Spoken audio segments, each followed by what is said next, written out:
Ginkoronahan bilang Miss Tourism Worldwide 2026 ang tiglawas ng Pilipinas nga si Ana de Mesa sa ginpatigay nga pageant dito sa Malaysia. Si de Mesa ang ikaduha nga Pilipina nga nakakuha sang nasambit nga prestihiyoso nga titulo matapos nga nagdaugman si Zara Corbinal sa tong 2018.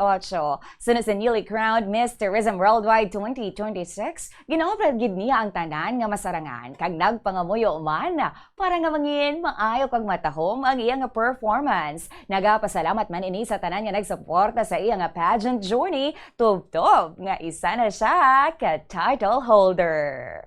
I was just praying that God will give me what I deserve, and alam ko naman na binigay ko yung best ko tonight. And I'm so thankful, of course, to everyone who voted and everyone who helped me throughout my pageant journey. My team, of course,